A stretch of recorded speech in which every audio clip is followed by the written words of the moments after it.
Okay, so we're talking this week about Arabia and the Arabians, and I don't have that much information for you. Well, I did a lot of research and did a lot of reading this week, but not all of it is profitable for you, so I'm not going to bore you with a whole lot of things that don't play in. What's important for us to know here? What's important for us to know is how does this people group interact with God's people in Scripture? How do their beings and doings influence and affect what's going on with God's people?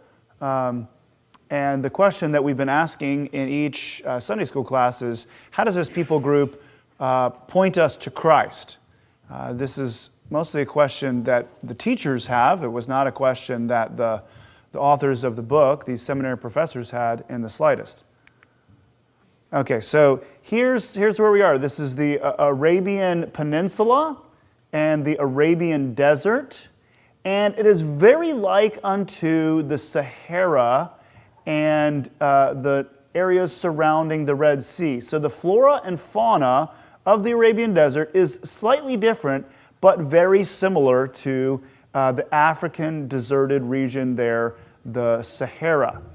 And when the Romans attempted to conquer it, conquered part of it, they split up its denomination into three areas that they called Arabia Petra, which is up here, the Syrian desert, and Petra is right here. This was a capital later of the Nabateans, of Bedouin people. This was a trading place right here. And this is a pretty serious desert that usually people go up through Mesopotamia and around. But the Arabians with their camels would cross it using oases and water and wells that they had discreetly marked that others would not necessarily be able to use. Why? So that when they're doing a raid and someone tries to follow them into the desert to capture them or get back their things, they run out of water, they have to turn back around. Meanwhile, the Arabians know how to continue. So Arabia Petra, Arabia Deserta, which kind of is like deserted, like kind of almost as if to say the empty quarter, and there isn't that much going on there, and yet the Arabians do cross it, trade across it, but mostly not a whole lot of life going on there. And then Arabia Felix. I don't know if you've ever heard of that term before, but it is this region here, and it actually gets a lot of water from the Red Sea. There's a green area here. Today it's Yemen. And I'm not going to go into geopolitical modern goings-on in Yemen, but that could be your homework. There's some sad business going on there. I'm not going to comment on it because I have not done my research on it, but it deserves a much closer look, and it's not getting that. So you can see pretty far removed from the Levant and Palestine area here. One of the questions before us is Sinai, should Sinai be considered part of Arabia? And there is controversy over that. Some say yes, some say no. We'll see why there's a little bit of a controversy here. But one of the main ways that this people group interacted with God's people right here was through trade. Trade especially from Arabia Felix, coming across the desert or coming up the Red Sea. One of the main features of this area is its desert. This is the International Standard Bible Encyclopedia, written about 50 years ago. For centuries, a constant process of desiccation, desertification, has been going on, dewatering. Indeed, persons now living can remember the existence of wells 1 or 2 generations ago where now there are none. it follows that this district must formerly have supported a very much larger population than it does at present. So it's a desert, but it's even getting more and more deserted due to lack of water. So I don't know, can we play this video? So just have kind of more an image-centered video for you just to get a feeling of what we're dealing with Arabia.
Super thanks to Saudi Arabia Tourism for flying us out here and giving us the incredible experience of a lifetime. So you noticed a couple things in that video. Camels, this is the main area where they use camels. Why? They store their water in their hump to allow for long desert travel. And they were used for that, along these trade routes. You notice that a lot of sand, a lot of desert, but there is water, but it's precious. It's deep, or it's a wadi. It's seasonal. And you saw, relics of lots of life there in the past. So even in the desert, people can live there. You saw several of those kind of cuttings in the rock face. I know at least the one that's kind of in a singular column. That's an ancient Nabatean tomb. I don't know about. There was one that was 3 of them. I don't know what that one is. But you got a little bit of a sense of what's going on here in Arabia and the type of life that we're dealing with. So there's kind of close to Jesus' time, there is this Nabatean kingdom, and you can see it here. Petra, I kind of tried to demarcate on the larger map, but here it is, and the trading port for them would be Rhinocolura here on the coast. But you can see some of the trade routes through the desert that these guys would take to what the Bible calls Kadesh Barnea, or one of the Kadesh Barneas, Petra. There it is. You might recognize it from Indiana Jones or some other videos or things on online. There again with the camel to get across these things. And so you see some of these trade routes coming from Arabia Felix up into the Levant area. What are they trading? They're trading frankincense, myrrh, and other spices that grow in this special area of Arabia Felix, with the benefits of heat and the dryness, and yet some water supply to support these trees. So taking a look at Arabia in the Bible, there's not that much reference to it. 2 Chronicles 9:14, kings of Arabia brought gold and silver to Solomon, talking about trading tapping into vast trading networks that Solomon did. Isaiah 21:13, Arabia is associated with the judgment on Dedan and Teman, clan cities in Edom. So let's see, Edom in this area, Dedan I think is up here. Teman you can see is down here.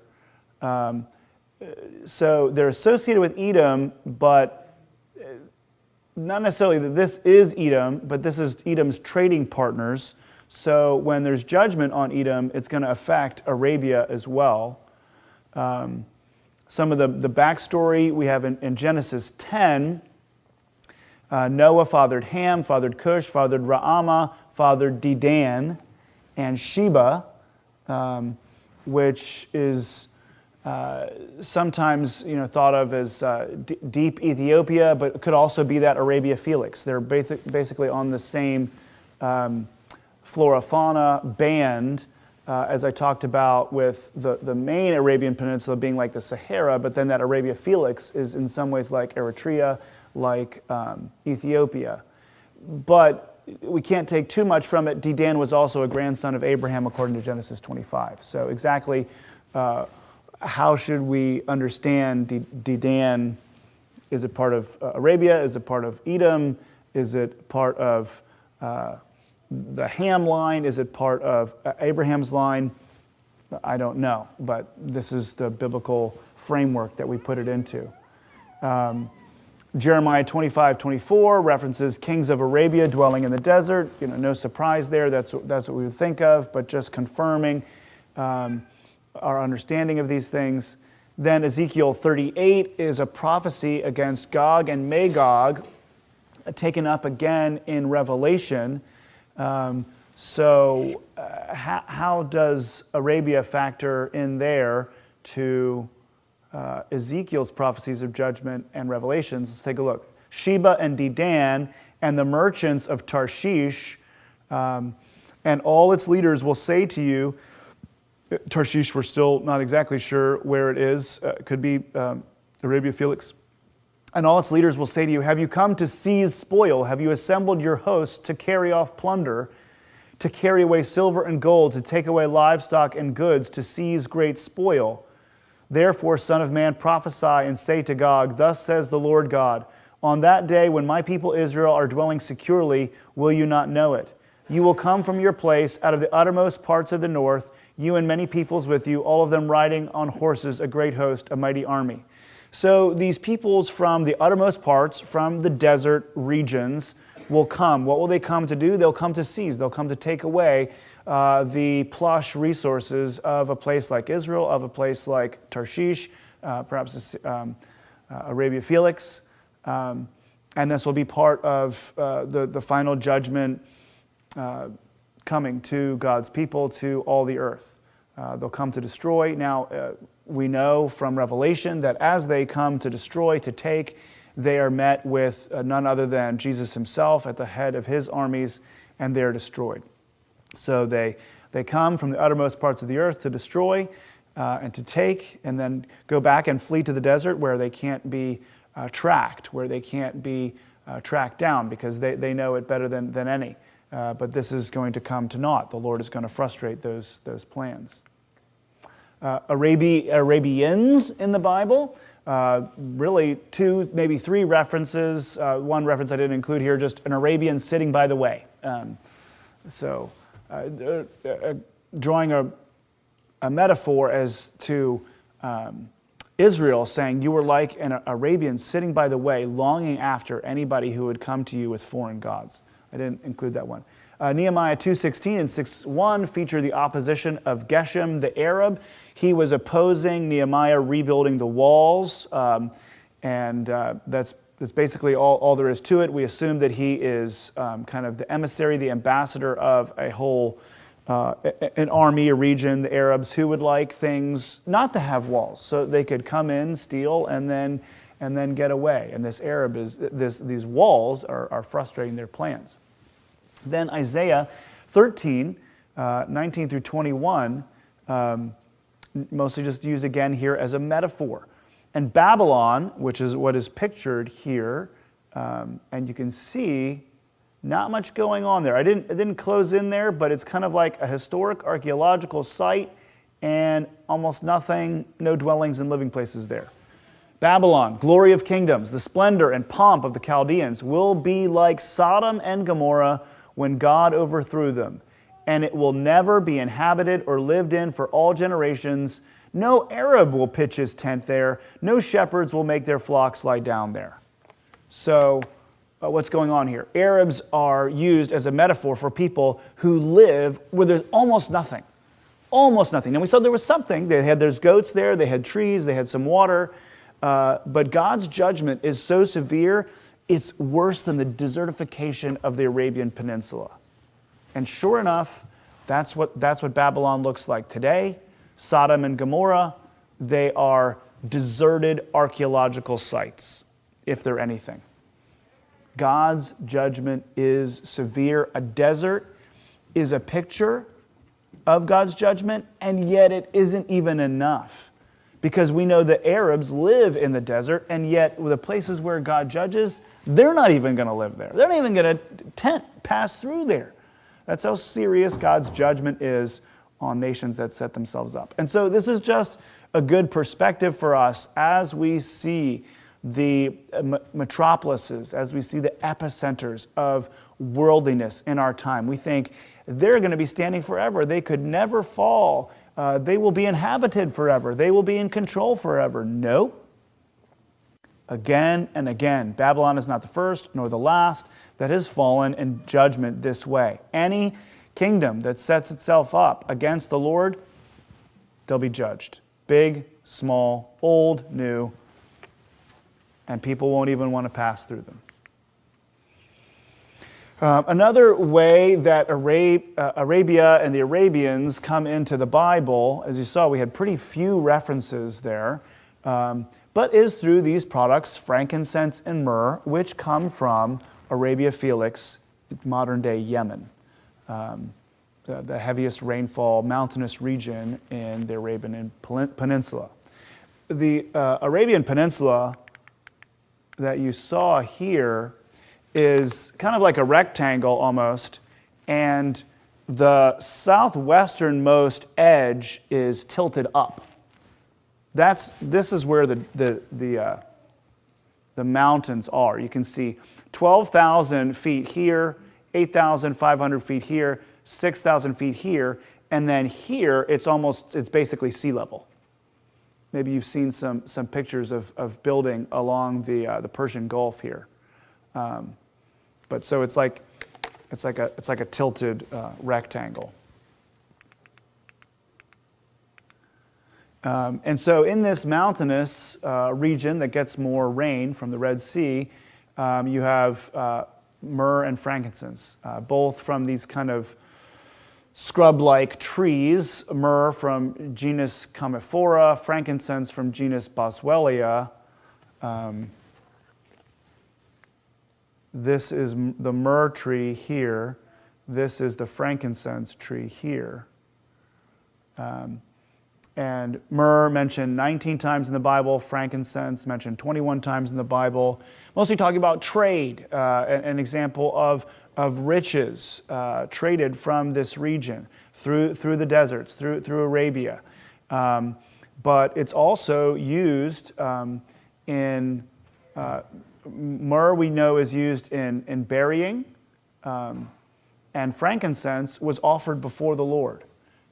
In fact, it still is used by the Orthodox, by the Catholics, for their religious ceremonies. It's mixed into the chrism. Yeah, Janet? So are they oil? I always thought that frankincense was a hard thing.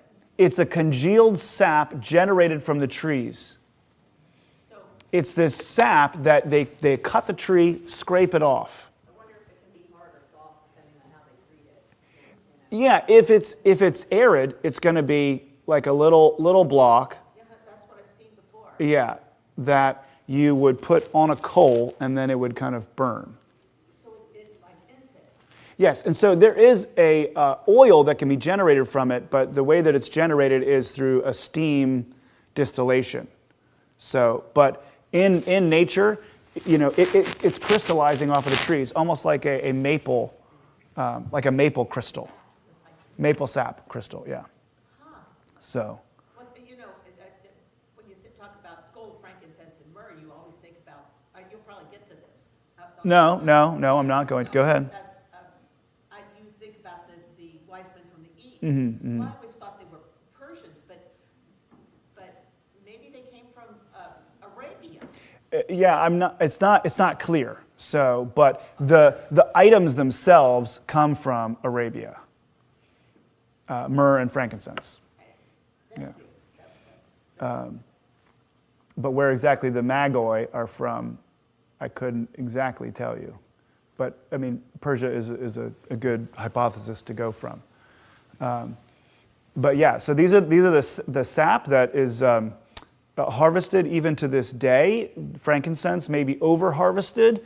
It's also mentioned in the Quran as a way to ritually cleanse houses where there's sickness, or to in kind of anti-demon, exorcising a demon from somebody in the Muslim world. But in the Christian world, frankincense is from the tree that's Boswellia sacra. So it's even sacred. It's even there in the tree's etymological name. And as I said, the Catholics use it, the Orthodox use it in what they call the chrism. It's diluted into an oil, and then that oil is mixed with water, and that's what they baptize with. So there's still plenty of trade for these items in the modern world. So and there we have those three kings. How does Arabia point us to Christ? Well, a gift from Arabia welcomes Christ at his birth. And a gift from Arabia consecrates Christ at his death, myrrh. His body was, they came with the spices, myrrh, to consecrate his body at his death. And then, as I spoke of before, a judgment of Christ's return is symbolized by turning city into desert, Babylon into a desert where even the Arabs don't want to stay. But then the restoration of Christ's return is symbolized by turning a desert into a spring. We saw those pictures of just desert, just the sand, the trucks running up the just hill, the dunes of sand. How can anything good come from that? And then we saw just a little tiny trickle of water at the bottom of those rocks. How could this be changed? And yet the Lord, in his majesty and how he can do things greater by far than all that we can ask or imagine, is going to change this desert into a spring. Isaiah 51:3, and this is just an example of quite a few different places in the scripture where turning dry land into springs is talked about, but here's one. For the Lord comforts Zion, he comforts all her waste places and makes her wilderness like Eden. So she is as a wilderness. She's been judged by the Lord. It's dry. It's the play of coyotes and lions, and now it's becoming like Eden, a watered garden. Her desert like the garden of the Lord. Joy and gladness will be found in her, thanksgiving and the voice of song. So just one moment, and then I'll come to you, Janet, in a second. So I want you to have in your mind that maybe your life or the depredations of sin, how you have sinned or how you've been sinned against, is like those arid, deserted regions of Arabia. And the Lord is going to take that and turn you into a well-watered garden. Not just you individually, but you as a people, as God's people. He's going to make you flourish like you've never seen. You're flourishing now. You think, I'm doing pretty well now. We live in a green land. There are children. The church is growing. That's great. You ain't seen nothing yet. Just amazing wonders from God's hand, renewing your people, the people of God, and even the earth. Yeah, Janet, what were we going to say? Well, I've been spending the last several months thinking about Revelation for the Women's Bible. And that is so much pointing to heaven. Heaven is where we will be well watered. Heaven will be the new heavens and new earth. It will be there that we flourish. So that just kind of, that all fits into all the things I've been reading in Revelation. So anyway, that verse, what it was the restoration of Christ's return is symbolized by the turning desert into spring. And there it is. And it's also just an encouragement to us as belts tighten, things get thinner around here with inflation and who knows what's coming next or when it's coming next. And yet these people live in the desert. And we live in a well-watered garden by comparison. The Lord will sustain us. He will sustain people, worshipers for him. And he will bring riches out of those things and then even use those riches for himself and for his glory. And so one last thing is like as these items were being traded, so Arabia Felix has frankincense and myrrh to offer to God's people. God commands them to use those things that they don't have in and of themselves. What does that mean? It means that they'll be talking and interacting with traders. Well, what do they have to give to them? They have the truth of the holy God, the Lord, to give to them. Even if they're trading him something else, they're talking about the Lord.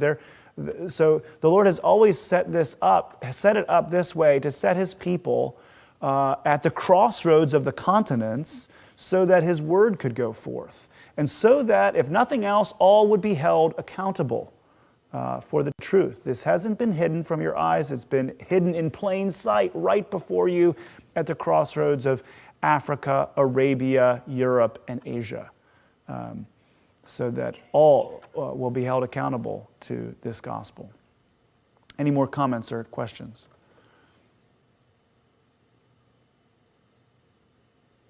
Yeah, Tom. On the subject of frankincense. Mm-hmm. It's not only just in the chrism, but it's also in the censer. Mm-hmm. The priest swings at certain high masses. Right. It's also true for the Anglican Church as well. Right. So yeah, it's thought of as sacred. Why? Because it was used in the temple processes as a pleasing offering to the Lord, a fragrant smoke that's offered to the Lord, which again is a picture of what? Our lives. But how is this fragrant smoke come out? Is it done by saying nice things to the frankincense or giving a little massage? No, it's by burning.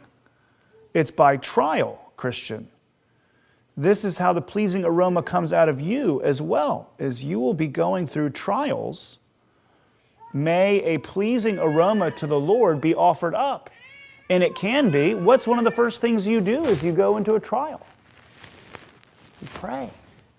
That's just, the frankincense smoke is just to be a picture of those prayers going up to the Lord. Yeah. Is oil their primary trade source now, or oil? Okay, so oil, yes, Saudi Arabia has tons of oil. What's going on there? Well, that is pointing to that life. We talked about desiccation, desertification that happened on the Arabian Peninsula, but life was there because oil comes from, it's carbon that's been compacted. So it's all this life that once was there that is not there anymore. But their income in Saudi Arabia? Now, yeah. Yemen, it's different. So that's the oil is Saudi Arabia, but Yemen could be these frankincense, myrrh, other products and things. So. Well, that's all that I have for you this morning. You're off 25 minutes early. Let me. Primarily an Islamic country that worships Allah? Yes, thanks for bringing that up, Chris. Yemen, Arabia Felix, where this frankincense and myrrh is, in the southwestern corner of the Arabian Peninsula, so down here, this had a huge population of Jews. And there was this campaign called Wings of an Eagle, where this was under British control, and they decided to use jets and airplanes to airlift all the Jews that were willing to go. They called them, and they transported them here to Israel, such that there's very few left living here in Yemen. But even Yemen prohibited that. They didn't want them to leave. And so they said, no, you can't leave. They didn't allow them to land here. So they landed in nearby Oman and were airlifted out of there. I think that was in the 1950s. Very sad that the Jewish people were starting to be persecuted more and more there and just had to be airlifted out. And that Wings of the Eagle campaign was taken from a verse in Scripture, whereas I'll bear you up on eagle's wings.